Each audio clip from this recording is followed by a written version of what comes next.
Welcome to Past Week in Politics. I'm Joe Matz. Last week, two major events added a fresh layer to the drama of Donald Trump's presidency.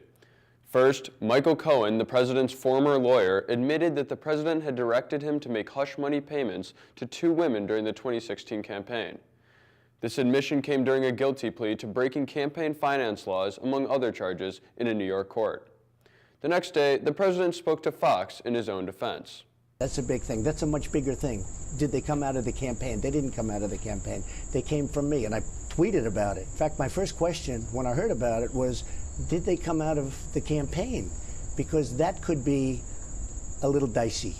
Now, the plea deal implicates the president in a crime, and the major question is not where the payments came from, but why the payments were made.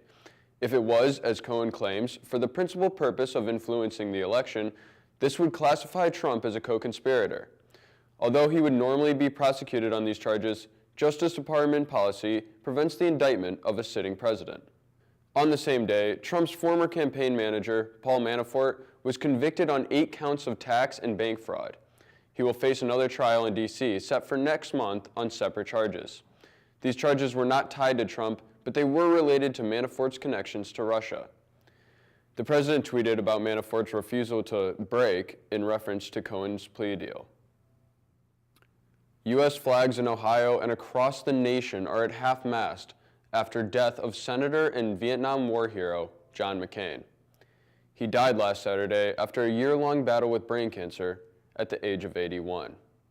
Thursday, Ohio gubernatorial candidate Richard Cordray visited campus. Before he spoke to the college Democrats, he told the Lantern about his plans for dealing with the problem of student debt. What we want to do is we want to invest in our colleges and universities. We want to work to bring tuition down. We want to make sure there's a whole flexible spectrum of skills training that we have in Ohio. The next evening, President Donald Trump spoke on behalf of Cordray's opponent Mike DeWine at a GOP state dinner. Ohio's fantastic Attorney General and your next governor, Mike DeWine, along with your future Lieutenant Governor, Ohio State Secretary of State, John Husted. I'll tell you what, they're a great combination. They're tough, they're smart, they love this state. I've known them a long time. For more, check out coverage on The Lantern and Lantern TV. Make sure to follow The Lantern on social media, and I'll see you next week.